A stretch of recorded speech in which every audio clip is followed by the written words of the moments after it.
Bonsoir à ceux qui sont avec nous ce soir à l'auditorium Daniel Johnson de l'édifice Marie-Guyard à Québec. Et bonsoir aussi à ceux et celles qui vont se joindre à nous ou qui sont déjà là sur le web à suivre cette séance d'information sur les évaluations environnementales stratégiques sur les hydrocarbures. Si vous voulez bien, je vais, pour le mot de bienvenue, céder immédiatement la parole à M. Gilbert Charland. M. Charland est le sous-ministre du ministère de l'Énergie et des Ressources naturelles. M. Charland. Merci, Mme Roy. Alors, bonsoir. Pour la suite, le deuxième bloc, la deuxième partie de cette journée, je vous rappelle que cette séance d'information s'inscrit dans la foulée de la divulgation de 43 études la semaine dernière sur un certain nombre de problématiques reliées à la filière des hydrocarbures dans son ensemble et aux perspectives d'exploration et d'exploitation d'hydrocarbures sur l'île d'Anticosti. Les objectifs visés par les EES, ces deux EES, essentiellement, c'est de faire l'état des connaissances, de passer en revue et d'identifier les principaux enjeux, les principaux défis que suppose l'exploration des hydrocarbures sur le territoire québécois et plus spécifiquement sur l'île d'Anticosti. Développer donc les connaissances, puisqu'on n'a pas d'historique, on n'a pas beaucoup d'antécédents en termes de production d'hydrocarbures au Québec. Ça va servir non seulement à alimenter la consultation publique, mais ça devrait aussi alimenter et éclairer la prise de décision que le gouvernement du Québec aura à prendre dans la foulée du plan d'action sur les hydrocarbures qui a été annoncé en mai 2014. Donc, un objectif d'acquisition, de diffusion de connaissances et deuxième étape importante dans le cadre du processus de consultation qui s'amorce ce soir avec cette séance d'information qui sera suivie d'assemblées de consultation publique entre le 16 et le 19 novembre, c'est de recueillir les témoignages, les préoccupations des gens à l'égard des enjeux soulevés par la question du développement de la filière des hydrocarbures au Québec. Donc, deux démarches spécifiques qui vont conduire à la production de rapports finaux au gouvernement après la consultation publique à la fin janvier 2016. Trois blocs ont été abordés ce matin. Le premier bloc sur l'environnement, où les questions relatives à l'impact de l'exploitation des hydrocarbures sur les émissions de gaz à effet de serre et les objectifs que le Québec poursuit en matière de réduction des gaz à effet de serre à quelques semaines de la conférence de Paris sur les changements climatiques. De façon plus particulière, des enjeux ont été soulevés sur la capacité qu'offrent les nappes phréatiques d'accommoder les besoins pour les activités de forage sur l'île d'Anticosti.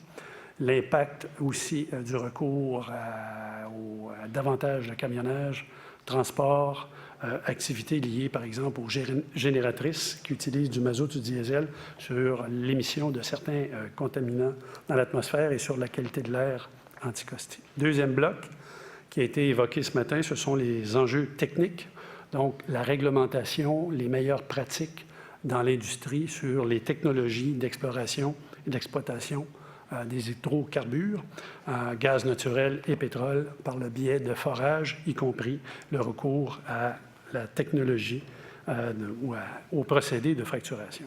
Comment on gère les risques, comment on encadre ces pratiques de l'industrie pour s'assurer qu'on atténue ou qu'on réduise au maximum les impacts sur l'environnement de ces activités. Troisième bloc, les enjeux du chantier économie sur les scénarios essentiellement de développement, déploiement et d'exploitation des hydrocarbures à Anticosti autour essentiellement de deux projets. Un premier autour de l'exploitation du gaz naturel, puisque les premières études ont réalisé ou ont révélé que c'est 77 le potentiel d'hydrocarbures Anticosti, c'est du gaz naturel. Donc, premier scénario de commercialisation, d'exploitation, celui d'une usine bateau à proximité de l'île, et le deuxième, celui de l'aménagement d'un gazoduc qui relierait Anticosti à la Gaspésie. les pour et les contre des avantages économiques, des bénéfices escomptés ont été donc évoqués dans le cadre du chantier économique cet après-midi. Nous poursuivons ce soir avec les 2 derniers blocs ou les 2 derniers chantiers. Le premier sur les transports, la question des transports, les infrastructures de transport nécessaires à l'exploitation des hydrocarbures, les enjeux et les risques liés aux différentes modalités de transport des hydrocarbures. Et nous terminerons avec le dernier chantier, le 5e chantier, qui concerne les enjeux de société, les questions d'acceptabilité sociale à l'égard des projets d'exploitation des hydrocarbures sur le territoire québécois. Et on aura aussi les résultats des premiers travaux des gens qui ont fouillé cette question, qui ont échangé sur ces enjeux d'acceptabilité sociale avec la communauté anticostienne. Donc, sans plus tarder, je cède l'antenne à Mme Louise Roy, qui est notre animatrice depuis ce matin. Merci beaucoup et bonne soirée. Merci, M. Charland. Merci beaucoup, M. Charland. Bon, alors, comme vous le disiez, M. Charland, le gouvernement entreprend une consultation publique et à compter du 16 novembre sur, justement, les enjeux qui peuvent ressortir à la suite de la publication des évaluations environnementales stratégiques et qui sont liées à la mise en place de la filière des hydrocarbures. Un mot pour vous dire que l'information reliée à ces consultations publiques, vous pouvez les trouver sur le site du plan d'action gouvernemental sur les hydrocarbures. Et donc, en naviguant un peu sur ce site-là, vous allez avoir les coordonnées des endroits où les 2 équipes du ministère vont siéger pour entendre justement les commentaires que vous allez souhaiter faire. La session de ce soir, tout en ayant pour objectif, évidemment, de vous communiquer les résultats des évaluations environnementales stratégiques, elle a aussi comme objectif de vous aider à vous y retrouver à l'intérieur des 43 ou 44 études qui ont été rendues publiques récemment par le gouvernement du Québec. Alors, justement, si vous voulez avoir accès à ces études-là, encore une fois, vous allez sur le site du plan d'action gouvernemental et à travers, en utilisant, en cliquant sur l'onglet « Évaluation environnementale stratégique », EES, vous allez pouvoir trouver des menus déroulants qui vont vous permettre d'avoir accès aux études. Vous allez aussi pouvoir avoir accès à 2 documents de consultation qui sont en fait des documents qui font la synthèse des principaux constats, des principaux résultats obtenus à travers ce plan d'action, ce plan d'acquisition des connaissances. Alors, il y a un document long qui peut faire plusieurs centaines de pages et il y a un document court qui, lui, fait à peu près 25 pages et qui est donc, dans les 2 cas, c'est une synthèse. Vous avez une synthèse de la synthèse puis une synthèse plus élaborée. Ce soir, notre séance d'information est web diffusée et ceux qui veulent intervenir peuvent le faire en direct, en acheminant leurs questions, en utilisant finalement le lien suivant, je vais vous le donner, c'est webdiffusion, barre de soulignement, EES, à commercial, mern.gouv.qc.ca. Je répète encore une fois, webdiffusion, barre de soulignement, EES, à commercial, mern.gouv.qc.ca. Un autre outil qui est mis à votre disposition, et c'est important là, que vous le connaissez bien, c'est le ministère, les 2 ministères ont mis en place un blog, toujours sur le même site du plan d'action gouvernemental. Et à travers ce blog-là, vous pouvez déjà, si vous le souhaitez, passer des commentaires ou même éventuellement poser des questions concernant les études. Et donc, ce blog-là, il est là. Vous pouvez l'utiliser maintenant et les gens du ministère vont compiler les commentaires qui auront été reçus et acheminer des réponses aux questions qui auront été posées. Je pense que ça fait le tour pour ce qui est des outils qui sont mis à votre disposition. Si vous voulez, on va commencer maintenant la présentation sur les questions de transport, les enjeux reliés au transport. C'est un bloc d'enjeux, vous le savez, qui a soulevé beaucoup d'émotions compte tenu des événements qu'on a vécus au Québec récemment autour de ces questions d'hydrocarbures. Et ce soir, nous avons avec nous Mme Nathalie Desmarcelis, qui sera notre experte et notre personne ressource. Mme Desmarcelis est professeure titulaire à l'École polytechnique de Montréal. Elle s'intéresse particulièrement à la gestion des risques technologiques majeurs et aux risques à la santé. Elle dirige depuis 10 ans au Cyrano, c'est bien ça, un projet de recherche sur la gestion des risques reliés au stockage et au transport des matières dangereuses.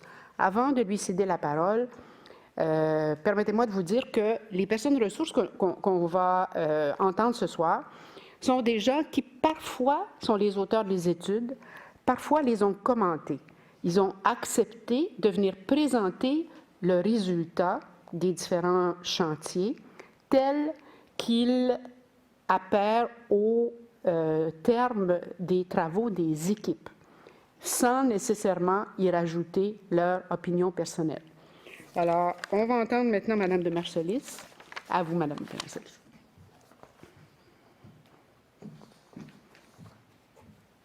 Bonsoir à tous. Alors, merci beaucoup d'être ici ce soir. Je vais vous présenter, comme vient de le dire Mme Roy, les résultats des études qui ont été effectuées dans le cadre du chantier transport. Alors, je suis l'expert du chantier transport, mais je voulais dire que je suis accompagnée ce soir du coordinateur de chantier transport, M. Xavier Brosseau, et son collaborateur, Pascal Brière, qui ont été ceux qui ont vraiment coordonné les études et qui ont été en relation avec les différentes personnes qui ont effectué les études. Comme l'a dit Mme Roy en introduction, il y a beaucoup de travaux qui ont été faits sur le transport des matières dangereuses, notamment depuis les événements récents et accidents en fait, qui se sont passés ces dernières années. Et on s'est rendu compte finalement qu'il y avait des risques, on commençait à avoir une certaine perception des risques liés au transport de pétrole notamment et au transport de pétrole par train. Dans le contexte de l'EES, évidemment, il y avait besoin d'études ciblées sur le projet sur l'île d'Anticosti, mais aussi, en fait, c'était l'occasion d'avoir une réflexion dans le cadre des projets de développement, finalement, de la filière hydrocarbures au Québec, d'avoir une réflexion sur l'encadrement du transport des hydrocarbures. Et ce qui est intéressant de noter, c'est que dans le cadre des précédentes EES, il n'y avait pas de volet transport. Donc là, on a voulu, c'était des éléments qui étaient vus dans différents chantiers. D'ailleurs, on a dû beaucoup se coordonner avec les autres chantiers parce qu'on a des impacts environnementaux, on peut avoir des enjeux sociétaux, on peut avoir des éléments techniques qui sont importants. Mais on a voulu, dans cette EES, en fait, apporter la question de transport au premier plan, ce que je trouve vraiment très, très intéressante. Alors, le chantier transport avait pour mandat de couvrir tous les enjeux reliés au transport des hydrocarbures au Québec. Évidemment, la première question qui était importante d'adresser était la question de la sécurité. Donc, d'avoir un élément relié à la sécurité du transport. Le deuxième élément qui était amené dans le mandat était relié aux impacts environnementaux, reliés au transport des hydrocarbures, avec deux aspects. Le premier aspect, c'était l'émission de gaz à effet de serre reliée au transport de matière, et aussi évidemment les éléments reliés aux accidents, avec déversements, fuites ou bris en fait des infrastructures de transport. Et dans ce contexte-là, ça pouvait avoir en fait une complémentarité avec les travaux du chantier environnement. Le troisième élément était concerné les technologies pour les différents modes de transport, notamment des éléments importants dans le transport par canalisation, en lien évidemment avec tout ce qui était mesures d'atténuation des risques. On va le voir évidemment, à chaque fois, on a une approche évidemment sécurité, et donc tout ce qui concerne en fait l'atténuation des risques va prendre un plan majeur dans notre volet. Et puis, le dernier élément, évidemment, était de dire, bon, on a un projet spécifique à Anticosti, quelles sont les infrastructures de transport qui sont requises pour le potentiel d'exploitation. Puis là, ce qui est intéressant, c'est que ça s'est étendu finalement, parce qu'on va le voir, il y a une étude qui a été effectuée sous le chantier transport, mais qui parle à la fois de collecte, de stockage, de traitement et d'expédition vers les marchés. Donc, on ne s'est pas juste focalisé sur le volet transport et de voir une fois qu'on a extrait évidemment des hydrocarbures, vers où on s'en va. Il y a tout un aspect évidemment sur l'île en fait qui a été mis en évidence dans ce chantier-là. Donc on est allé un petit peu au-delà du chantier transport. Donc, comme dans les autres études, nous avons fait un bilan des connaissances. 2 études ont été publiées en avril 2015. On avait séparé, pour des raisons au niveau de la bibliographie, puis au niveau des études qui avaient été faites par le passé, le volet terrestre et le volet maritime.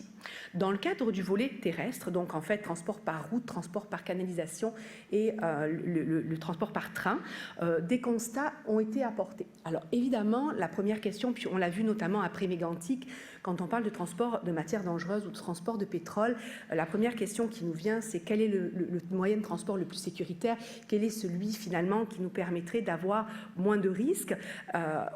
Évidemment, le constat qu'on fait à chaque fois, c'est qu'il n'y a aucun moyen de transport qui n'a pas de risque, évidemment. Et l'objectif de cette partie-là n'était pas de comparer d'une façon absolue les différents moyens de transport. Parce qu'évidemment, quand on définit le risque d'accident, il y a l'aspect fréquence, puis l'aspect conséquence, et ça, il y a beaucoup de variables à prendre en compte. Donc l'élément, évidemment, dans ce contexte-là, était simplement de soulever pour chacun des moyens de transport quels étaient les enjeux qu'il fallait adresser dans un contexte, évidemment, de prévention et d'assurer une sécurité, évidemment, des moyens de transport. Donc on est dans un contexte vraiment avec cet aspect-là. Donc on est passé à travers des différents moyens de transport. On a regardé les données qui étaient existantes, les études et les analyses qui avaient été faites, les bases de données d'accidents notamment, et essayer de regarder différents éléments qui pouvaient nous amener à un transport plus sécuritaire. Donc, si on regarde en fait au niveau du transport par canalisation, par pipeline, c'est sûr qu'il y a des études qui montrent en fait le côté plus économique et plus sécuritaire en termes, par exemple, de perte de vie humaine. Là encore, en fait, c'est un élément qui était amené. Il y a beaucoup moins d'accidents qui ont été constatés quand on regarde les bases de données d'accidents. En revanche, par exemple, un élément important, s'il y avait une fuite, compte tenu des quantités qui sont transportées par canalisation, des volumes de pétrole qui circulent, par exemple, il pourrait y avoir évidemment des risques beaucoup plus élevés que lors d'un déversement ou d'un accident par camion ou par train. Donc ça, c'est un élément qui avait été amené pour pouvoir identifier les enjeux par type de transport. Au niveau du transport ferroviaire, c'est évident que, on l'a vu, ça présente davantage de risques, notamment de dangers pour les populations. Lorsqu'on déplore évidemment des pertes de vie humaines, suite à l'accident de Mégantic, on s'est rendu compte finalement qu'il y avait un danger pour les populations. On a parlé évidemment des routes, le traverse les chemins de fer, et on s'est rendu compte évidemment que dans ce contexte-là, lorsqu'on était des populations à proximité de voies ferrées, les enjeux pour la population étaient importants. Alors dans ce contexte-là, il y a des travaux évidemment qui ont été préparés suite à Mégantic avec des évolutions au niveau fédéral, des mesures qui ont déjà été prises. En avril précédent, en juin 2015, le gouvernement fédéral a annoncé notamment différentes mesures. Le Québec a d'ailleurs collaboré à la mise en place de ces mesures. Donc c'est important de voir qu'il y a déjà des évolutions. C'est un projet évidemment qui évolue en fonction des différents enjeux qui sont faits à différents niveaux. Au niveau du transport par camion, c'est sûr qu'en nombre d'accidents, en nombre d'incidents qu'on peut déplorer, on a beaucoup plus d'accidents par camion. Il y a beaucoup de camions qui circulent évidemment, mais dans ce contexte-là, les déversements qui ont été identifiés sont plus faibles au niveau des dangers. Donc pour la population en général, ça peut être rapidement confiné. Donc pour le bilan de transport terrestre, les lacunes qui avaient été identifiées, c'est-à-dire le besoin d'études complémentaires, au départ porté sur ces données, parce qu'évidemment, quand on veut mettre en place des mesures sécuritaires, il faut pouvoir essayer d'adresser les problématiques sur les enjeux de chacun des modes de transport. Peu de données disponibles spécifiquement pour le Québec, une nécessité d'avoir en fait des études sur le transbordement. Alors je m'explique, en fait, on s'est rendu compte notamment que dans les bases de données d'accidents, les accidents survenaient surtout au moment du chargement et du déchargement des matières, et notamment des hydrocarbures. Donc dans ce contexte-là, pourquoi on s'est posé la question, est-ce qu'il y a des endroits où justement on a ces changements de mode ou alors des activités de chargement, déchargement, et d'aller regarder un peu plus spécifiquement ce type d'activité. L'autre élément qui était important, évidemment, c'était l'aspect contrôle et suivi au niveau, on l'a vu, des différents paliers de gouvernement. C'est assez complexe, l'environnement réglementaire entourant le transport des matières dangereuses au Québec, au Canada en général. Donc, évidemment, il y a différents paliers de gouvernement, différents enjeux en fonction du type de matière, en fonction, évidemment, du mode de transport, en fonction, il y a la municipalité, il y a différents codes de la route, des choses comme ça. Donc, il y a toute une complexité par rapport à ça. Puis l'objectif, c'était de se dire, est-ce qu'aujourd'hui, en termes de contrôle et de suivi, en fait, on a en place des mesures qui sont sécuritaires. Et l'autre élément, évidemment, était relatif plutôt aux technologies. On l'a vu, c'était un des enjeux majeurs qu'on avait, et notamment concernant les technologies pour les traverses de cours d'eau par des pipelines. Et là, c'est une étude qui est en cours actuellement. Concernant le transport maritime, là aussi, donc, ça faisait partie de notre deuxième aspect du bilan des connaissances qui a été publié en avril 2015. Le constat principal, évidemment, on le sait, il y a une augmentation du transport maritime d'hydrocarbures. On sait que le transport va s'accroître au cours des 20 prochaines années. On sait aussi, quand on regarde les bases de données accidents, qu'il y a un nombre de déversements et de volume de déversements qui a diminué depuis les années 70. C'est un transport qui est très réglementé. On a évidemment beaucoup d'environnement, on va le voir un petit peu plus tard au niveau réglementaire. Et le constat qui avait été fait pour maritime spécifiquement, évidemment, était relié par exemple à la sensibilité de ce mode de transport aux conditions climatiques. En plus, on va le voir que ça peut être exacerbé quand c'est pour Anticosti, justement, c'est des éléments, la présence de glace. Est-ce que ça peut augmenter la probabilité d'accident? On avait l'impression qu'on avait besoin de documenter, en tout cas un petit peu plus, cet aspect-là. Un autre élément qui était traité par rapport à ça, évidemment, c'est l'aspect, on a l'image évidemment d'un navire, des navires de pétroliers ou de méthaniers qui vont circuler sur le Saint-Laurent. Donc évidemment, l'image est de regarder les écosystèmes sensibles, on va voyager. Donc on ne peut pas s'empêcher de se poser la question au niveau de la sécurité de ce mode de transport. Comme j'ai dit tout à l'heure, il y a certains aspects, notamment technologiques. Par exemple, on va avoir des bateaux à double coque. On a une approche très proactive en termes de prévention et d'impact au niveau des dommages. Et donc, évidemment, ces éléments-là ont été adressés concernant, évidemment, les différents aspects. Un autre point qui a été soulevé, notamment concernant le transport par maritime des hydrocarbures, concernait les émissions de gaz à effet de serre. Et là, il y a eu des études qui ont montré, en fait, finalement, les aspects beaucoup plus diminués par rapport aux autres types de modes de transport au niveau des gaz à effet de serre. Donc les lacunes qui ont été apportées au niveau du bilan des connaissances, c'était vraiment de se poser la question, on n'a pas un portrait précis finalement du trafic maritime, il est très difficile d'en prédire son évolution. Il y a certaines entreprises qui ont des données évidemment, qui connaissent l'évolution, on sait déjà qu'il y a des bateaux plus de bateaux qui vont circuler, mais on a une difficulté à avoir cette information-là. Donc un premier élément était de se dire, est-ce qu'on peut avoir des données plus précises finalement? On le dit qu'il y a une évolution du transport maritime, c'est quoi la réalité de cette évolution? Et l'autre élément, évidemment, concernait l'aspect plan d'urgence.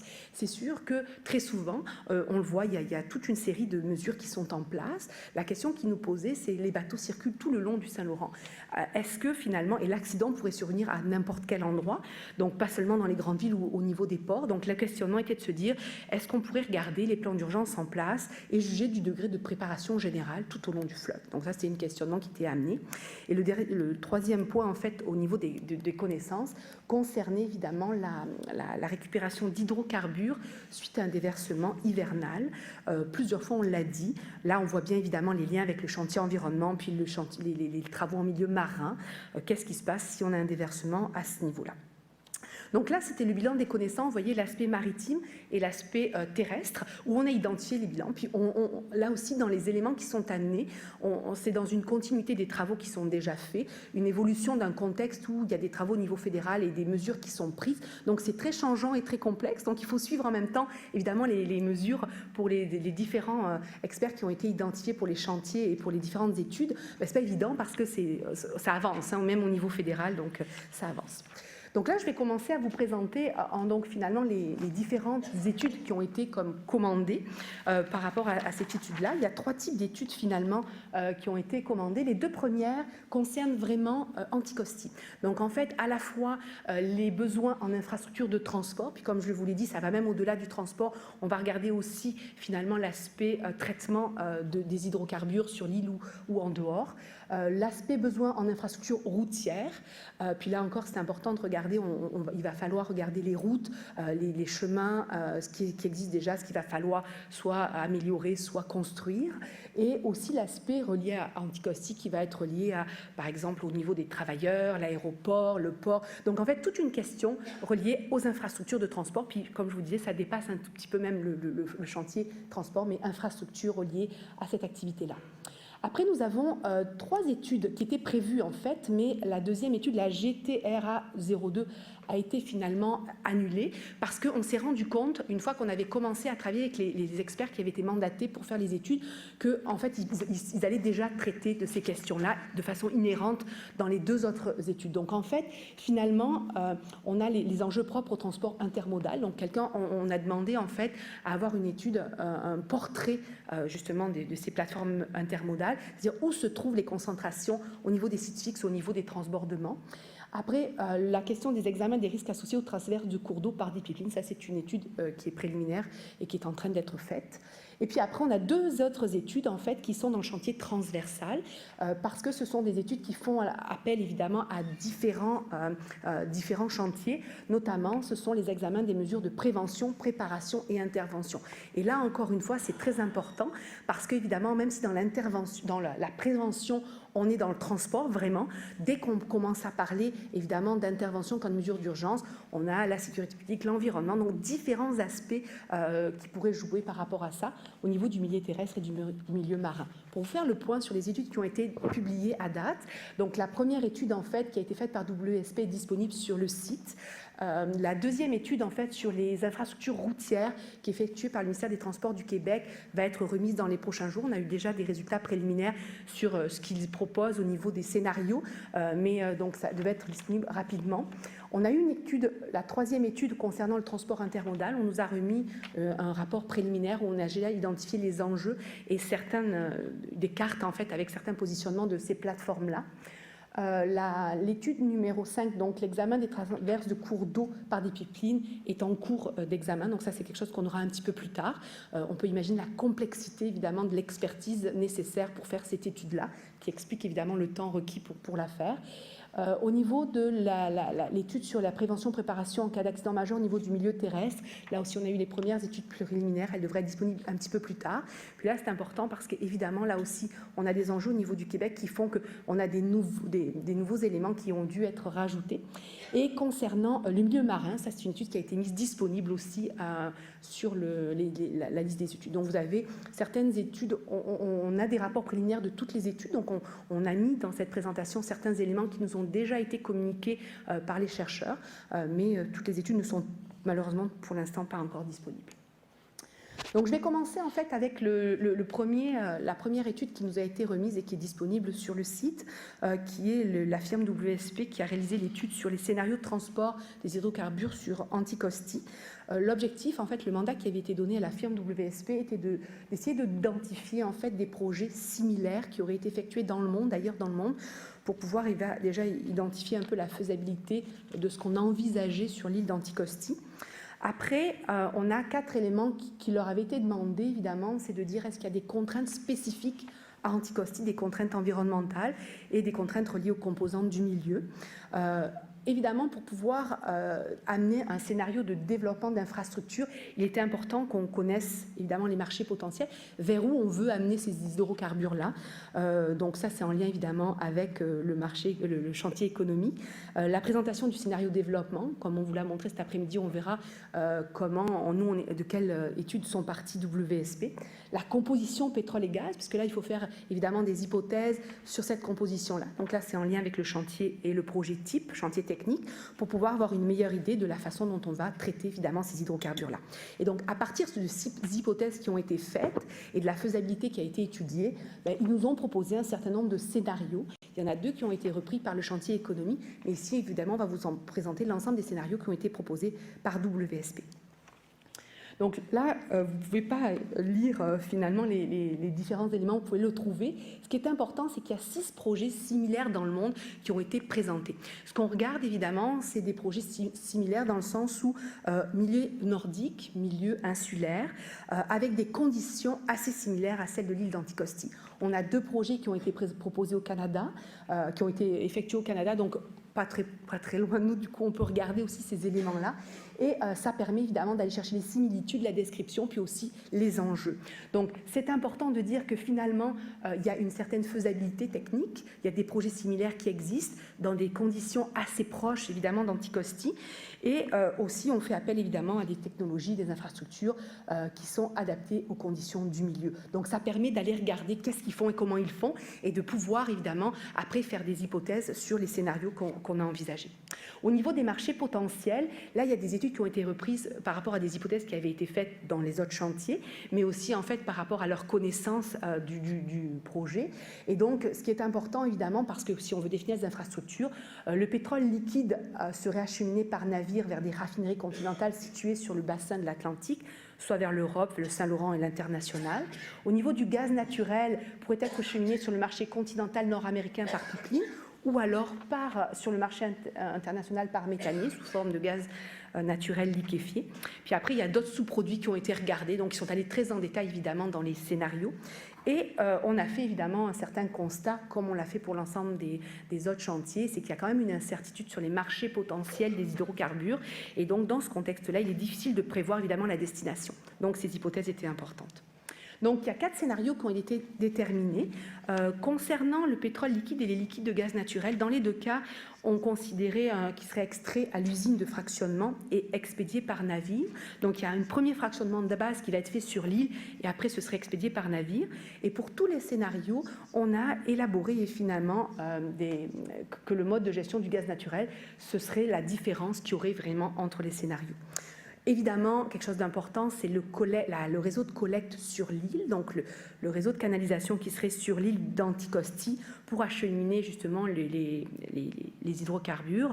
Et dans ce contexte-là, ce qui a été donné dans le rapport, en fait, ce serait un réseau hors terre, comme en Alaska, parce qu'on a par rapport aux problématiques et aux contraintes géologiques finalement qui sont présentes, et donc il y a des technologies connues qui existent, et par exemple qui pourraient empêcher que ça gèle, des choses comme ça. Donc en fait, ils ont identifié évidemment à chaque fois les contraintes techniques par rapport aux éléments. Ce matin, on vous a présenté cet après-midi, évidemment, le scénario de déploiement. Je ne reprendrai pas tout, c'est juste pour vous montrer, évidemment, quand les hypothèses ont été faites, là, on s'est basé, en fait, ils se sont basés dans leur étude sur le scénario plus. Donc, ça veut dire quoi? C'était le scénario, pas le scénario optimisé qui a été présenté cet après-midi, mais le scénario où il y a plus de 1600 km, évidemment, de canalisation sur l'île. Ce qui est important, la seule différence, finalement, c'est sur l'est de l'île, en fait, où il y aurait 10 à 12% en moins par rapport au scénario qui est là. Et l'idée, évidemment, c'est de regarder par rapport à ça un tracé par rapport aux différentes canalisations potentielles. Aussi, un autre élément qui est amené dans le rapport qui est important, c'est toutes les infrastructures temporaires. Comment on va amener des infrastructures lourdes, l'équipement lourd finalement sur l'île pour construire ces réseaux de canalisation, pour amener tout le matériel nécessaire pour la construction et l'exploitation. Donc là, il y a à chaque fois une volonté d'aller regarder chacun des éléments, en regardant par exemple l'empreinte environnementale, de regarder les différences entre les différents scénarios au niveau des gaz à effet de serre, au niveau de l'empreinte environnementale et aussi au niveau des risques associés. Là, je vais passer rapidement sur les 4 scénarios en vous montrant, les photos peuvent permettre de regarder. C'est sûr que les scénarios sont très détaillés dans l'étude, mais dans le premier scénario, en fait, ce serait d'implanter une usine. Donc, on voit l'usine de fractionnement des gaz et une usine de liquéfaction sur l'île d'Anticosti. Donc là, on aurait vraiment l'usine qui serait faite là-dessus, puis après, on amènerait en fait les résidus traités. Au niveau du scénario 2, donc le scénario dont on a parlé tout à l'heure, l'utilisation d'un bateau-usine. Donc ça, c'est une technologie émergente qui commence. Il y a les premiers bateaux qui sont en construction actuellement.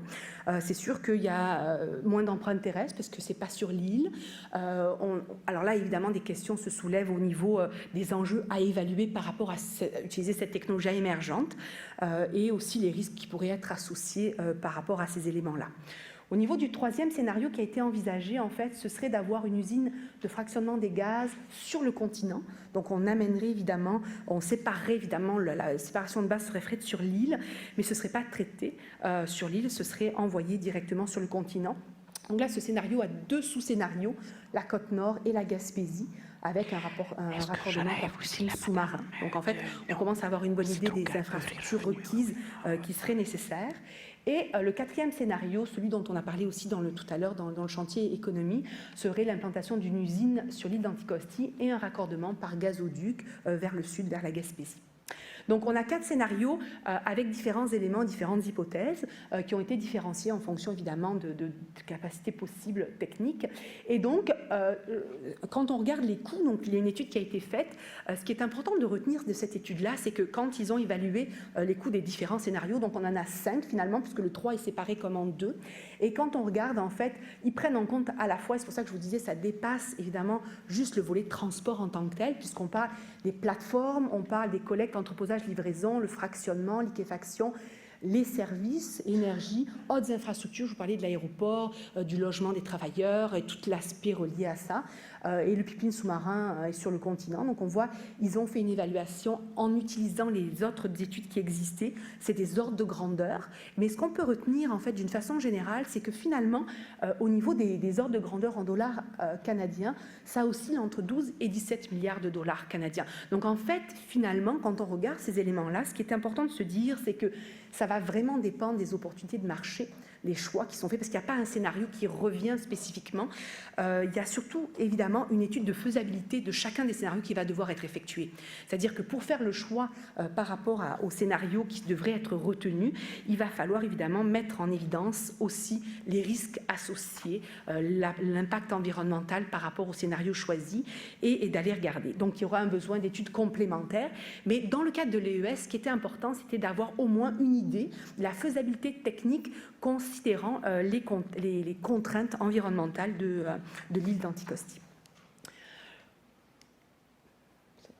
Au niveau des infrastructures routières, donc si on reprend l'île, en fait, le rapport préliminaire du ministère des Transports qui est effectué a identifié, en fait, donc on a la route anticostienne, qui existe déjà sur l'île. Et donc, l'idée, ça va être d'améliorer déjà la portion de l'île qui va amener aux différents sites de plateformes et plateformes de forage.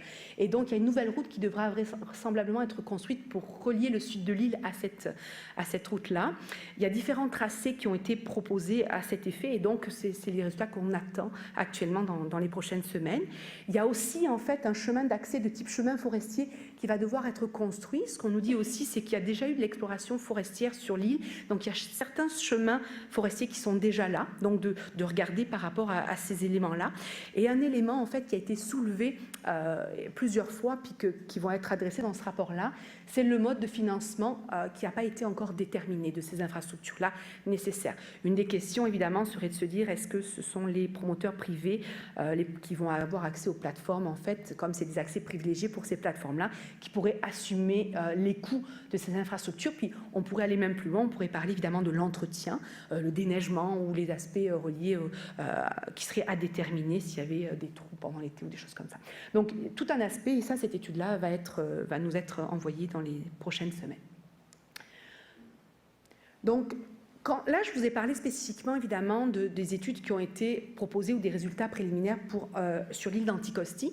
Et à chaque fois, évidemment, quand j'ai parlé de mes différents scénarios, ce que je vous disais, c'est que c'était important d'avoir des études complémentaires qui permettraient d'avoir l'information sur les risques reliés à ça. On a une meilleure idée au niveau des pipelines, au niveau des gazoducs, au niveau des méthaniers, transport maritime. Donc, on a une meilleure idée de la façon dont ça pourrait être fait. Donc, les scénarios émergent par rapport à ces éléments-là. Et donc, l'importance, évidemment, dans le contexte, que ce soit pour Anticosti ou même pour la filière hydrocarbures au Québec, c'est d'aller regarder, finalement, est-ce que l'environnement réglementaire actuel et est-ce qu'il y a possibilité d'amélioration concernant le transport des hydrocarbures. Donc, on complète, finalement, notre analyse d'Anticosti avec d'autres études. Donc, les deux études qui ont été proposées, donc c'est ce que je disais en introduction, transport terrestre et transport maritime ont encore été séparés dans ce contexte-là. Et donc, une première étude qui est en cours de réalisation sur le milieu terrestre permet d'avoir une meilleure idée finalement de l'encadrement réglementaire concernant, donc je vous dis, la complexité des différents paliers de gouvernement pour le suivi et le contrôle. Un constat qui a été mis là, il y en a beaucoup d'autres, il y en a un en particulier, c'est un exemple parmi tant d'autres, qui disait, finalement, là on est en train de parler de transport de pétrole brut, on n'en a pas au Québec, il n'y a pas d'exploitation de pétrole, donc on n'en transporte pas jusqu'à maintenant. Les réglementations touchent surtout le gaz naturel et les produits pétroliers.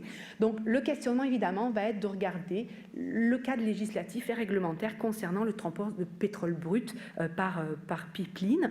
Et d'ailleurs, quand on discutait sur ces enjeux-là, on s'est rendu compte que le transport, tout l'encadrement du transport devrait être revu à ce niveau-là. Il n'y a pas de loi par rapport aux pipelines, mais aussi maritimes, le stockage de pétrole brut, on n'a rien par rapport à ça. Donc ça, c'est un enjeu intéressant parce que on le savait, mais c'était un constat qui est ressorti finalement de cette première étude terrestre. Au niveau du transport maritime, là, ce qui est ressorti, puis là l'étude est publiée sur le site, c'est que le système réglementaire canadien est strict, bien encadré. Il respecte les conventions internationales et on a évidemment des systèmes en vigueur dans plusieurs autres pays. On se compare. Donc en fait, la première observation est plutôt optimiste, positive, dans le sens où on se dit on a quelque chose qui est très encadré au niveau du transport maritime et on a différents éléments qui vont être faits. On sait qu'il y a une augmentation quand même du transport qui va être fait, donc de regarder ces éléments-là. Les opportunités d'amélioration qui ont été proposées par ceux qui ont écrit cette étude-là étaient à 3 niveaux. Le premier concernait notamment, parce qu'on était en termes de prévention, mais aussi de préparation et d'intervention en cas d'accident. Et une question qui est revenue, il y a un sondage qui a été fait auprès des municipalités, et notamment on s'est rendu compte qu'il y a certaines villes qui ne se considèrent pas prêtes ou qui ont l'impression de ne pas être prêtes. Ce qui est important dans ce contexte-là, puis on l'a vu avec les différents ministères lorsqu'il y a déjà des plans d'intervention d'urgence ou toute une série finalement de mesures en place, c'est qu'il faudrait mieux définir le rôle, ou en tout cas le mieux le communiquer. Donc on est vraiment dans un contexte où finalement on ne va pas demander à toutes les municipalités le long du Saint-Laurent de se préparer à l'accident majeur. Par contre, il y a peut-être un contexte de coordination à mettre en place ou certains éléments en tout cas à mieux communiquer. Donc ça, c'est un premier élément intéressant. Et l'autre élément qui a été présenté en fait est la remise en état complète des écosystèmes touchés. Donc en fait, qui nous ont présenté notamment le système américain. Actuellement, la remise en état complète des écosystèmes n'est pas admissible dans les frais canadiens. Donc il y a tout cet aspect-là qui pourrait être intéressant de regarder, ça pourrait être quelque chose. Et puis l'autre élément qui rejoint finalement un petit peu la stratégie maritime qui a été mise de l'avant, c'est tout l'aspect recherche. On manque de connaissances sur certains éléments, donc de bonifier certains programmes de recherche, notamment sur l'impact des déversements, le développement de techniques de récupération et la remise en état des différents lieux. Au niveau de l'aspect transport, donc transport routier, mais aussi transport terrestre, d'une façon générale, on a donc regardé tout ce qui concernait le chargement, le déchargement. Donc là, c'est pour essayer d'avoir un meilleur portrait finalement des quantités stockées, des quantités chargées, déchargées. Et donc dans ce contexte-là, on a défini finalement, d'identifier les sites. Donc quand on parle de plateforme multimodale, en fait c'est un endroit, ça peut être le port de Montréal par exemple, ça peut être une entreprise qui va se retrouver à avoir accès à différents modes de transport sur son site, où il y a du chargement, déchargement d'hydrocarbures. Et dans ce contexte-là, évidemment, on a essayé d'identifier ces plateformes-là pour voir quel type de mode de transport arriver. Évidemment, dans certains cas, il n'y a pas le choix. C'est, je veux dire, il faut qu'il y ait un pipeline de construit pour qu'on puisse l'utiliser, ou il faut qu'il y ait un accès à chemin de fer. Donc, on a regardé les installations qui étaient associées à ces éléments-là, et on a essayé de regarder aussi, évidemment, le pourcentage en fait en termes de quantité. Là, ce qu'on a vu, par exemple, c'est que les plateformes sont surtout dans la région de Montréal, plus grosse activité, notamment Montréal-Est, par exemple, où il y a certains types d'entreprises qui sont présentes, Montérégie, Québec, Chaudière-Appalaches, et donc le reste va être dans toutes les autres régions du Québec. Donc l'idée est d'avoir une meilleure connaissance finalement de l'endroit où se trouvent ces activités, où il pourrait y avoir un potentiel de risque à la fois pour la population ou pour l'environnement. Les données sont assez imprécises, donc la meilleure source d'information qu'ils ont trouvée, c'est Transport Canada qui donne des données d'accidents. Mais ce qu'on a vu, c'est même si on sait que le transport augmente dans le temps, le nombre d'accidents est assez constant année par année. Les volumes déversés sont plus importants et le nombre d'accidents dans les régions à haute activité. Donc ça rejoint les régions que j'ai présentées juste avant, où il y a beaucoup d'activités de transport de matières dangereuses. Et après, évidemment, c'est essayer d'aller regarder les causes, la responsabilité des différents intervenants dans la chaîne logistique. Très souvent, c'est le transporteur qui va être responsable de l'activité de chargement ou de chargement qui va être impliqué, mais évidemment, il y a d'autres types de personnes qui pourraient être impliquées par rapport à ça. Au niveau de l'activité de manutention aux activités fixes, parce qu'évidemment, souvent, on va charger ou décharger, donc ça peut être d'un bateau sur un camion, sur le port, où il y a différents types de cas de transbordement. On s'est rendu compte que c'était surtout dans les terminaux ferroviaires qu'il y avait des accidents reliés aux activités de chargement-déchargement. Au niveau des causes des accidents, en fait, la plus grosse majorité des causes est reliée à l'activité humaine. Donc, avec, évidemment, on parle de manutention, on parle de chargement, déchargement. Donc, il y a évidemment des personnes, en fait, qui sont des travailleurs, en fait, qui sont impliqués dans ces activités-là. Et on a aussi des cas qui sont des facteurs techniques ou mécaniques. Donc, au niveau des possibilités d'amélioration, pour améliorer évidemment le transport de la filière, c'était vraiment de resserrer les processus de contrôle et de conformité au niveau des exigences réglementaires. Donc là, on est vraiment... alors, on le sait très bien, il y a tout un aspect qui est sous juridiction fédérale. Donc, évidemment, il faut, par exemple, on a besoin d'inspecteurs. Lorsqu'on regarde, en fait, tout ce qui est fait actuellement, notamment pour le volet ferroviaire, la réglementation est en train d'être changée. Et donc, c'est important de regarder ces aspects-là en disant il y a peut-être une coordination qui peut être faite. Au niveau des critères de déclaration, puis là, c'est pas évident parce qu'on dit on a besoin de meilleures données. Pourquoi on n'a pas de données? Des fois, on va se trouver qu'on déclare pas, on n'a pas besoin de déclarer pour, par exemple, les mêmes niveaux, au niveau des quantités déversées, par exemple, ou au niveau de la façon dont on déclare à plusieurs endroits. Donc, et les bases de données ne sont pas harmonisées. Donc, vous avez une même personne qui va déclarer l'accident à plusieurs endroits et pas de la même façon. Donc, évidemment, ça permet pas d'avoir en fait un portrait qui est vraiment parfait par rapport à ça. Et puis, il y a l'aspect pétrole brut qui a déjà été donné au niveau du transport et du stockage. Donc, d'une façon générale, finalement, c'est un manque de données sur le transport.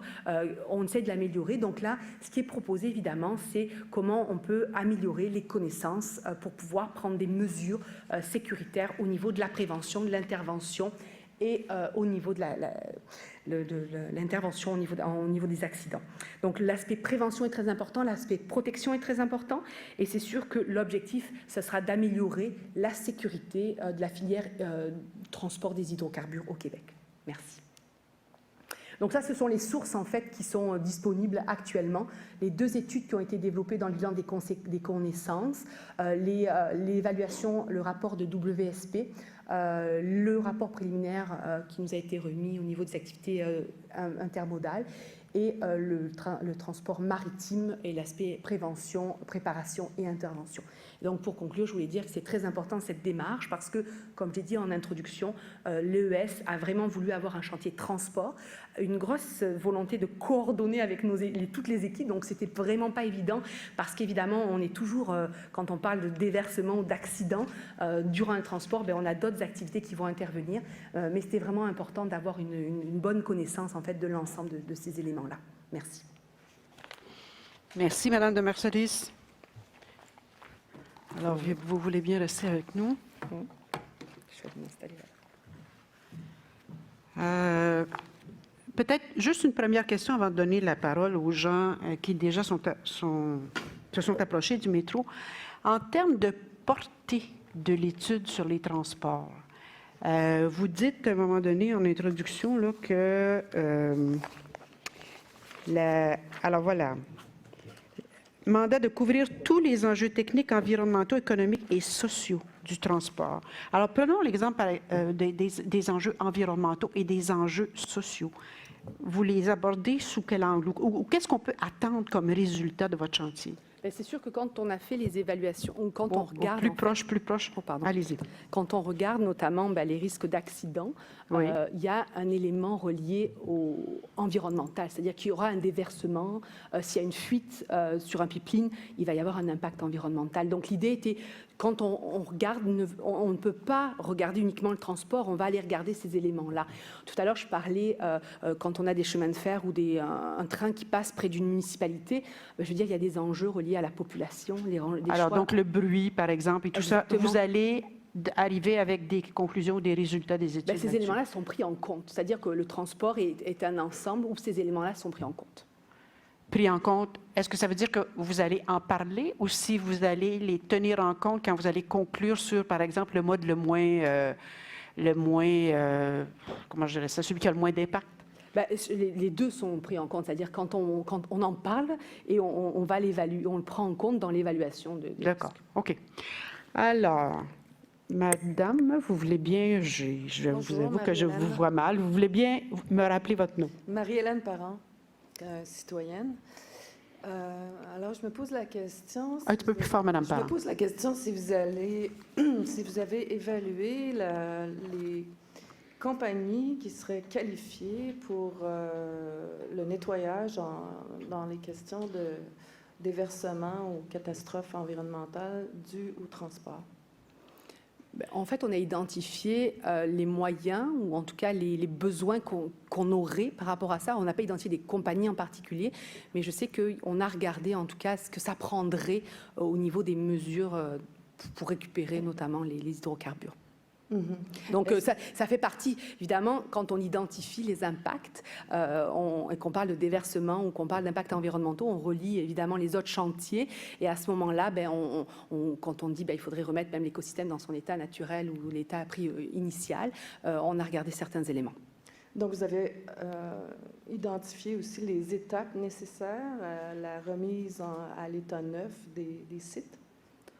Je pense que quand on a identifié ces éléments-là, on a en tout cas, on a regardé en effet les étapes qui seraient nécessaires. Maintenant, le niveau de détail, je ne le sais pas.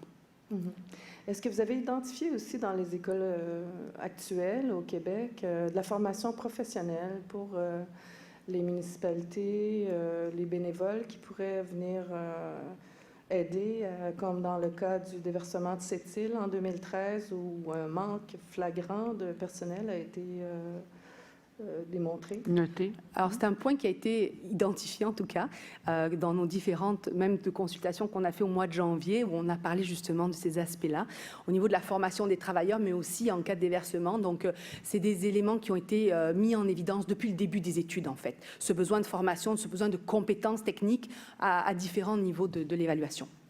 Donc, il y aura vraisemblablement de nouvelles formations offertes dans les...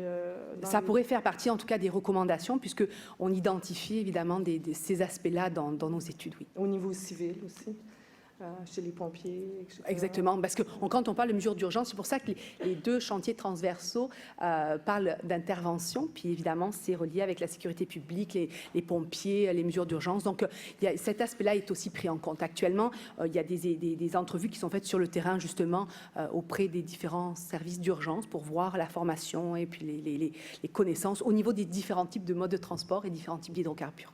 Intéressant. Donc, il y aura beaucoup d'emplois dans ce domaine de remise à l'état des sites. Est-ce que vous avez une idée de l'état des lieux, finalement? Jusqu'à quel point, par exemple, les municipalités disposent de personnel qui sont formés pour ce genre de... En tout cas, celles qui pourraient être appelées éventuellement à réagir à des déversements? Là, comme je l'ai dit tout à l'heure, en fait, cette étude est en cours. Il y a eu des entrevues qui ont été faites auprès des municipalités et de voir un petit peu donc, les questionnements que se posent les municipalités. Mais ça, c'est fait évidemment déjà dans le cadre du plan d'intervention d'urgence et avec le ministère de la Sécurité publique. Donc, c'est déjà des choses qui sont en place là. Ça, c'est pas parce qu'on a ce chantier-là qu'on découvre qu'il y a une problématique, mais c'est sûr que du coup, nous, dans le cadre de nos études, ce qu'on fait, c'est qu'on met en avant, en tout cas, ce besoin, s'il y en avait un qui était identifié. Ça va, madame? Pendant que monsieur s'avance, moi, j'ai une question qui vient du web. Alors, c'est une question qui vient de monsieur Mario Eppel. Dans l'étude sectorielle sur les risques liés au transport maritime, on mentionne à plusieurs reprises que le volume maximal des citernes des pétroliers serait de 10 000 tonnes de pétrole et on semble indiquer que, conséquemment, la capacité d'intervention de 10 000 tonnes de CIMEC serait suffisante. Cette information semble avoir été fournie par la garde côtière.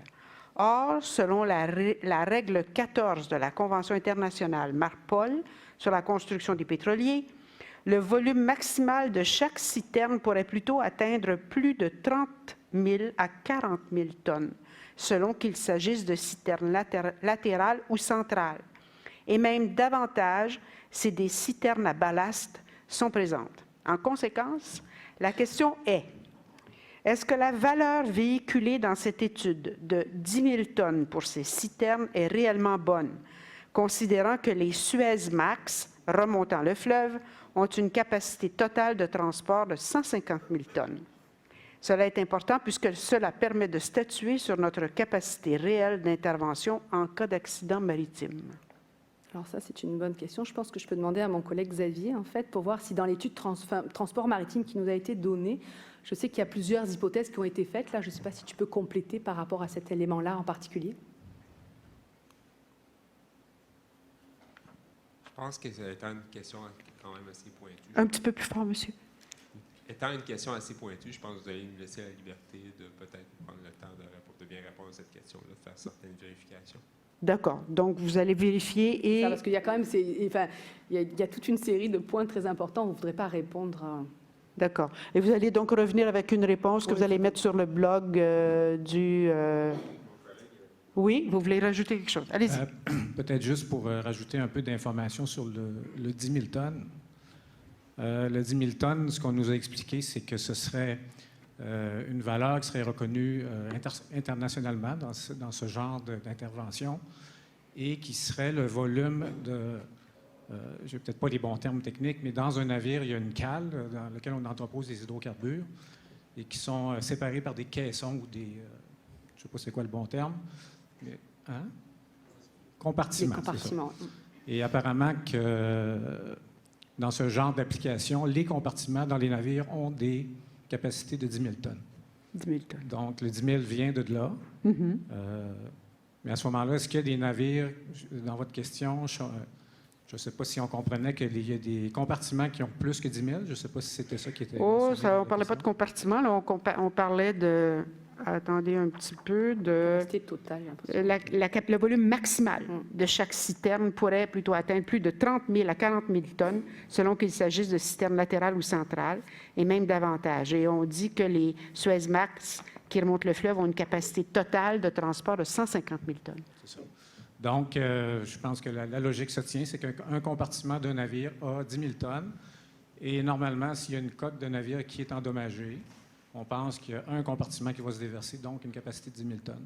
Ce chiffre-là vient de cette logique-là. Mais on comprend que vous allez faire des vérifications supplémentaires et apporter une réponse sur le blog du gouvernement. Oui, monsieur. Vous voulez rajouter? Oui, vous allez venir après? D'accord. Vous voulez parler là-dessus? Si le monsieur accepte de vous laisser sa place? Pardon? Oui, allez-y rapidement.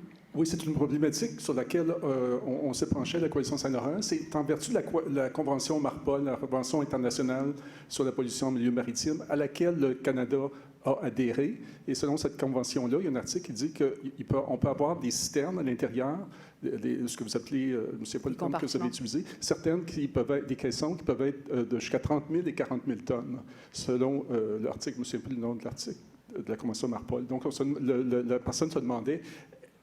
le 10 000 tonnes qu'on véhicule beaucoup ici, comment ça se fait qu'il ne correspond pas aux 30 à 40 000 que la Convention internationale permet? Alors, on attendra la réponse sur le blog. Ça va. Oui, monsieur, vous voulez bien vous identifier? Oui, David Lefebvre, excusez-moi, de l'Association pétrolière et gazière du Québec. Oui. Donc, j'aurais 2 ou 3 questions justement sur la question du transport. Premièrement, on entend beaucoup, puis on le lit dans les études aussi, le terme de déversement.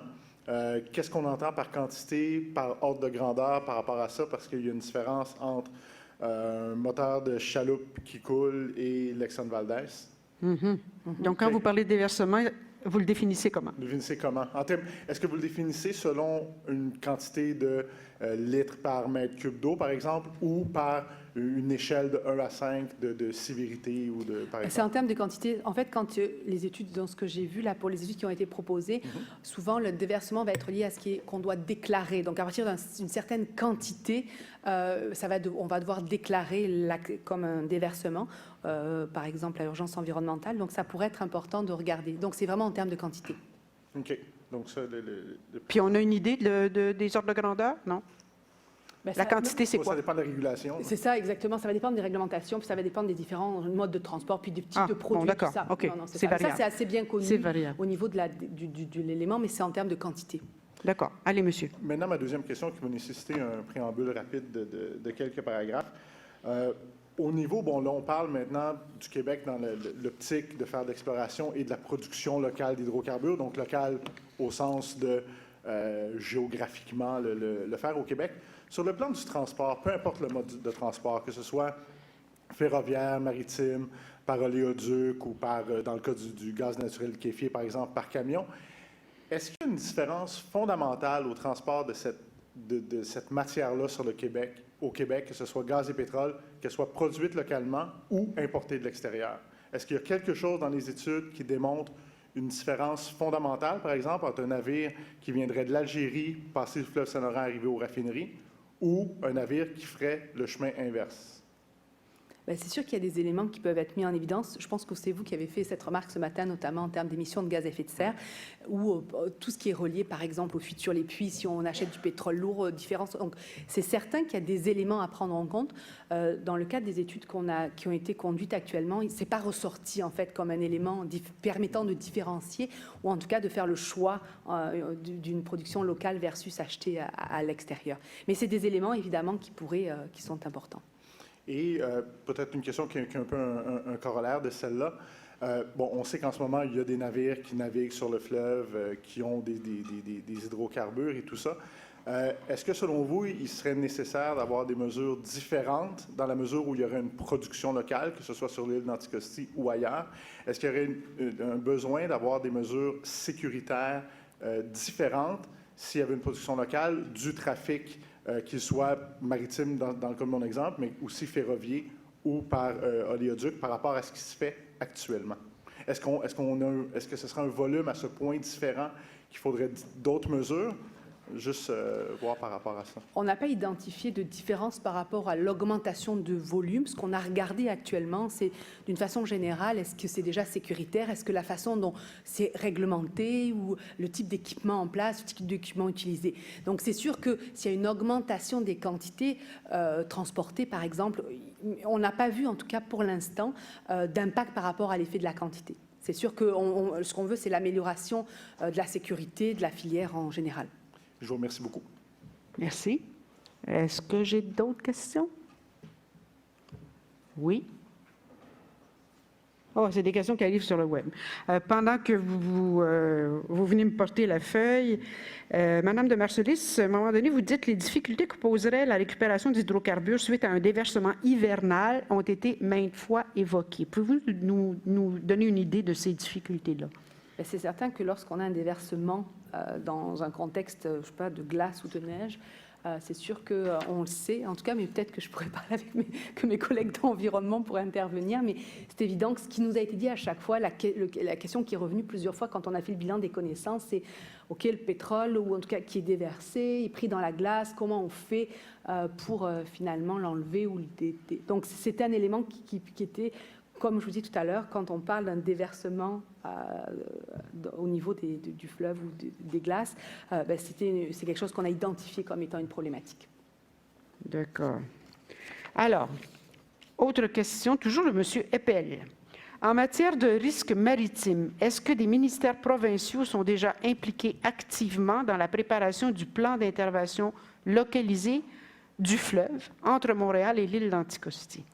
Alors là, Ces plans sont préparés par Dillon Consulting pour le compte de Transport Canada. Alors là, j'ai passé la parole à mon collègue Pascal Brière, qui est bien au courant, en fait, de ces éléments-là. Monsieur Pascal, oui. La réponse est oui. Évidemment, le PIL que vous avez mentionné ou le plan d'intervention localisé, qui est une initiative du fédéral, est actuellement en cours. Et le Québec, via sa stratégie maritime, participe à ces discussions-là.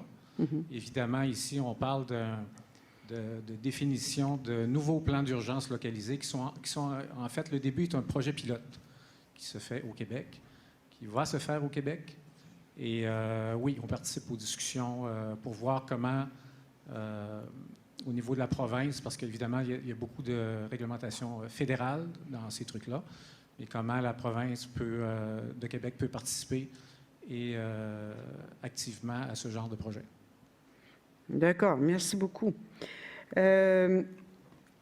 Tantôt, on parlait des difficultés que posait la récupération d'hydrocarbures dans un contexte de déversement hivernal. Un petit peu avant, dans votre bilan des connaissances, vous rappelez le fait que l'estuaire du golfe Saint-Laurent l'estuaire et le golfe Saint-Laurent sont des écosystèmes sensibles. Est-ce qu'à ce stade-ci des études, vous avez une idée de ce que pourrait représenter le risque d'une utilisation, par exemple, du transport maritime comme principal moyen de transport des hydrocarbures, dans la mesure où on mettrait de l'avant, on implanterait la filière sur Anticosti?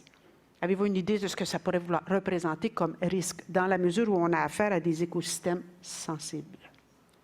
Le fait, en tout cas, je ne sais pas, je vais laisser ma parole à mes collègues d'environnement peut-être, mais l'idée simplement, c'est que nous, ce qu'on a regardé, en fait, c'était les quantités transportées, les statistiques d'accidents, les nombres, justement, où il y avait des versements. Mais le fait que ce soit dans des milieux sensibles va avoir un impact sur les conséquences. Donc, au niveau du risque, tel que je ne sais pas comment vous définissez le risque, mais Ah oui, d'accord. OK, je c'est comprends. dans ce contexte-là, c'est-à-dire que nous, on a regardé au niveau de la fréquence et si jamais il y avait un déversement. Oui. En revanche, maintenant, s'il y a déversement, mais il va falloir regarder, en fait, c'est quoi les conséquences potentielles. Alors, je ne sais pas si vous voulez... Xavier? Moi, Un petit peu plus fort. On a nos collègues de l'environnement dans la pièce, mais je voudrais quand même souligner qu'il y a plusieurs études dans le chantier environnement qui traitent particulièrement de la problématique des mesures d'urgence en milieu marin. Des impacts d'accidents pétroliers dans les milieux nordiques, et également des comportements des hydrocarbures en milieu aquatique lors de présence de glace. Donc, je référais les gens aux études du 22, 24 et 29 du chantier environnement. Je pense que D'accord. Merci bien. traitent Oui, M. Bouchard. Xavier? Un petit peu de son pour M. Bouchard? C'est non, le Oui. voir. Oui. M'entendez? Oui. Bon. Écoutez, moi, je voudrais profiter je ne veux pas interpeller l'interlocuteur, mais pour ceux qui ne le sauraient pas, là, celui qui vous adresse les questions, c'est celui qui a coordonné les études des 2 EES précédentes dans le golfe du Saint-Laurent. Et Monsieur Eppel? Monsieur Eppel. Oui. Et, il a fait pour Génivard. Mhm. Moi, j'aimerais profiter du fait qu'il est en ligne pour lui poser une question. Allons-y, pourquoi pas? Et lui demander, parce que je ne me souviens pas de l'avoir lu dans les rapports, s'ils avaient réussi à comprendre s'il y avait une possibilité de coordonner les interventions entre plusieurs juridictions, s'il y avait des versements dans le Golfe, avec Terre-Neuve ou avec la Nouvelle-Écosse, ou l'île du Prince-Édouard.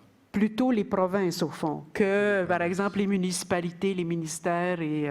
Tout à fait. D'accord. Alors, M. Eppel, ça y est, c'est à votre tour de répondre.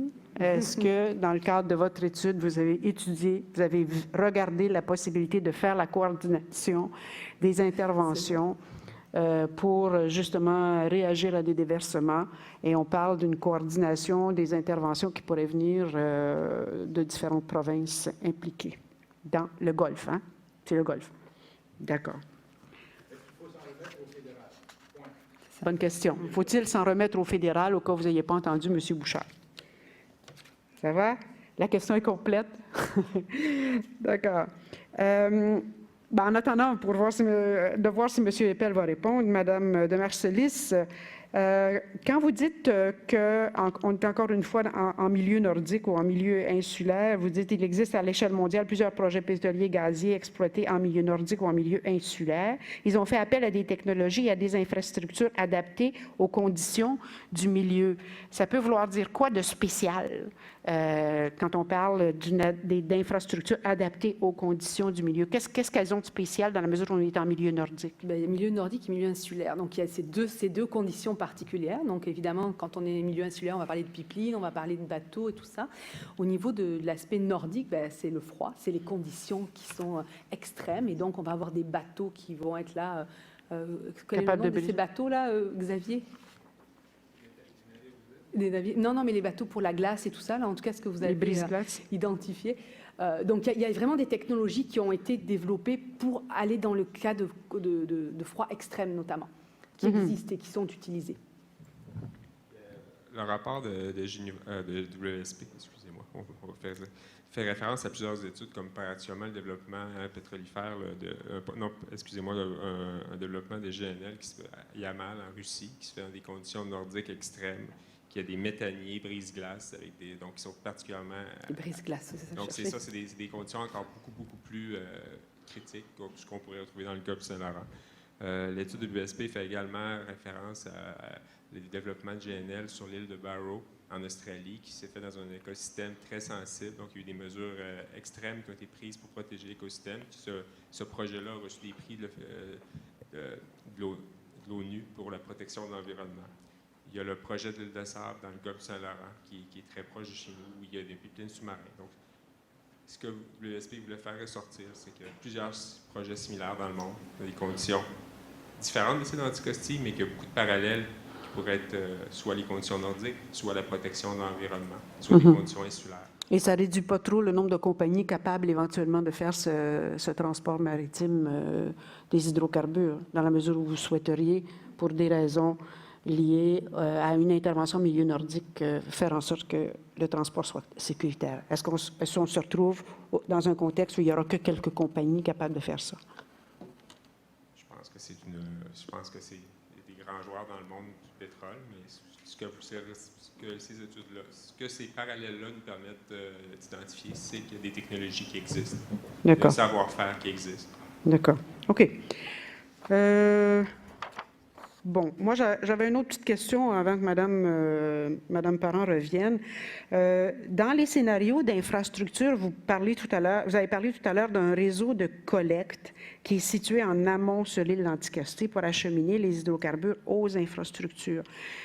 Encore une fois, juste pour vérifier la portée là, de l'étude, donc, quand vous allez compléter vos études, on va avoir une idée de l'impact de ces réseaux de collecte-là. On va connaître, je ne comprends pas la question impact de ces réseaux, mais ce qu'on fait, c'est l'implantation des réseaux. On va y avoir une bonne idée, évidemment, basée sur des hypothèses qui ont été faites. Oui. Finalement, au niveau du nombre de puits, les plateformes, les localisations, on va être capable d'avoir une idée du réseau. Parce qu'en fait, quand on regarde la carte, on a l'impression qu'il y en a beaucoup. Il faut voir si la carte a été prise pour qu'on voit l'ensemble, mais c'est un déploiement temporel, on l'a montré ce matin. Donc, en fait, ça va se faire par étapes, et puis, à un moment donné, on va restaurer, en fait, certaines étapes quand on aura fini d'exploiter. Donc, la carte a été faite juste pour montrer avec tout l'ensemble, en fait, du réseau, mais il faut voir que c'est un réseau avec déploiement dans le temps. C'est ça. En fait, je vous pose la question des impacts parce qu'à première vue, on pourrait avoir l'impression que ça va créer pas mal d'impacts environnementaux, en tout cas, sur l'environnement de l'île d'Anticosti. Si vous regardez l'étude WSP, puis Xavier complétera, mais vous allez voir, ils ont fait des cartes en fait qui montrent en fait dans le temps l'évolution, donc le nombre de puits et du coup le réseau. Et en fait, et en plus, c'est comme ils l'ont précisé dans leur étude, en fait, ça va être un réseau qui est sur terre, c'est-à-dire qu'ils n'enfouissent pas les canalisations. Donc du coup, si vous voulez, ils vont pouvoir démonter une fois qu'il n'y aurait plus besoin d'un certain nombre de choses. Mais Xavier, peut-être tu peux compléter. D'accord. Ça va? Comment dire que le réseau de canalisation serait sujet à des mesures de mitigation? Probablement, on utiliserait des emprises situées le long des routes, des choses comme ça, pour minimiser les risques et justement l'impact sur le territoire. D'accord. OK. Merci beaucoup. Oui, madame. Oui. À combien de ports maritimes a-t-on pensé sur Anticosti? Actuellement, on est sur un port. En tout cas, quand on a regardé, en tout cas, les études qui sont amenées, en fait, c'est Port-Meunier qui est resté là, puis un petit peu au sud, en fait, pour différentes installations. Je pense que c'est le seul élément. Oui. WSP, dans son étude, présente plusieurs solutions de transport maritime. C'est des scénarios, c'est rien, on comprend bien que c'est juste une étude conceptuelle, donc c'est rien de précis, c'est des choses qui sont proposées. Ils disent des choses qui pourraient être considérées, c'est des infrastructures temporaires, donc du transport par barge avec des infrastructures maritimes temporaires, avec des tapis qui pourraient être mis sur les plages. Et ils parlaient des quais flottants qui pourraient être retirés à la fin de l'exploitation. Donc, l'étude WSP visait à instaurer des infrastructures en respectant le plus l'environnement. Bien sûr, ces infrastructures pétrolières, ces infrastructures maritimes-là seraient situées dans le sud de l'île parce qu'il y a des contraintes importantes dans le nord. Mais il reste qu'il y a des solutions de transport maritime qui sont présentées pour le transport des équipements lourds qui seraient nécessaires par le transport par barge et pour minimiser justement les risques et remettre en état totalement l'écosystème à la fin de l'exploitation. Donc, il n'y a pas de développement de ports supplémentaires par rapport à ce qui était déjà là. Donc, ce qui revient à dire qu'il y aurait tout un réseau de transport routier ou par pipeline qui serait beaucoup plus important puisqu'il y aurait seulement un port maritime. Non, mais ce qu'il disait, c'est que ce seraient les barges temporaires. Donc, en fait, il n'y a pas de construction. Qu'est-ce que vous entendez par barge? Qu'est-ce que c'est? Les bateaux. C'est des bateaux, les grosses barges, c'est ça que vous voulez dire? Des navires de débarquement. Donc, c'est un navire qui est plat. Le devant du bateau se baisse pour laisser sortir l'équipement. Donc, c'est un bateau qui s'échoue sur la berge, sur des tapis temporaires pour protéger. Et ça, on a pensé à quels endroits sur Anticosti pour des barges comme ça? Dans le sud. WSP identifie là, un quai qui serait situé au sud de l'île. Il faut qu'il y ait un accès aussi, parce qu'il y a des falaises. En tout cas, dans leur rapport, c'est bien identifié justement cet aspect-là qui... Vous pourrez regarder là, c'est vraiment dans le sud en fait, où il y a un accès à des plages justement. À ce que je sais aussi, il y a des très, très, très, très longs récifs sur Anticosti. Qu'est-ce qui est prévu pour ça, pour le transport? Effectivement, là, WSP a dû identifier les zones les plus propices à des installations maritimes. Et quand vous irez voir, je vous invite à aller prendre connaissance de leur étude où ils présentent justement les contraintes qu'ils ont dû prendre en compte pour déterminer l'emplacement qui devrait être le plus propice à l'établissement d'infrastructures maritimes. Et, Est-ce que vous pouvez nous rappeler le numéro de l'étude en question? ATRA 01. ATRA? ATRA 01. ATRA 01. C'est sûr qu'il y avait une volonté aussi, enfin, je veux dire, dans les scénarios, en tout cas les développements proposés, de faire très attention. Justement, ils ont proposé ces barges parce qu'ils considéraient que, compte tenu des contraintes, mais aussi de prendre en compte l'aspect environnemental. Donc, les deux éléments sont amenés dans le rapport, donc vous pourrez regarder ces éléments-là. Sauf que les récifs sur Anticosti sont reconnus comme ayant créé des échoueries de bateaux énormes. C'est un cimetière de bateaux, Anticosti. L'autre question que je me pose, c'est, comme ce sera au sud, vraisemblablement, il y a une réserve écologique au sud. Quelles mesures de sécurité seront prises en fonction de cette réserve écologique-là en particulier? Est-ce qu'il y a des éléments dans le rapport que tu peux préciser? La présence d'une réserve écologique sur l'île a été prise en compte. Toutes les contraintes environnementales ont été prises en compte. Ça faisait partie des hypothèses de base avec lesquelles le WSP a dû travailler. Et ça fait partie de... C'est sûr qu'il y a des restrictions au développement dans certaines zones d'Anticosti où il n'y aura pas de développement. Mais c'est très générique, là, ce que vous me dites. Est-ce qu'il y a quelque chose de plus précis que vous pouvez me dire sur les mesures de sécurité? Il y a des zones qui ne pourront pas avoir d'exploitation. Est-ce que dans le cas de la réserve écologique, c'en est une zone? Est-ce que ça veut dire que parce qu'il y a réserve écologique, c'est un territoire qui ne sera pas exploité ou qui sera pas... C'est exactement ça. La réponse, c'est oui. C'est ça. C'est-à-dire qu'ils ont pris en compte les contraintes, justement, de ces aspects-là. Quand on dit prendre en compte, c'est parce que quand vous dites prendre en compte, c'est pas nécessairement, ça ne veut pas nécessairement dire que ça va exclure le territoire qui est touché. Alors là, ce que je comprends, c'est que vous dites oui, ça va être exclu. Et est-ce qu'il y aura une zone tampon maritime alentour de la réserve écologique pour les questions de transport? Oh, recommencez ça, là. Qu'est-ce que vous avez dit? Une zone tampon maritime oui. alentour de la réserve écologique, donc en milieu marin. Oui. Parce que la réserve écologique, c'est un milieu marin, c'est pas terrestre. Là. Ouais. Au fond, qu'est-ce que vous voulez savoir? Si la zone tampon va aussi être exclue de tout trafic maritime. Quelle largeur aurait cette zone tampon pour protéger cet endroit-là de la réserve écologique? En tout cas, il y a une question plus théorique. Est-ce que la zone tampon est aussi exclue du transport? En fait, il n'y a pas possibilité de faire de transport maritime dans cette zone-là. Première question. Il y a 2 réserves écologiques. Hein? Il y en a 2. Il y en a 2.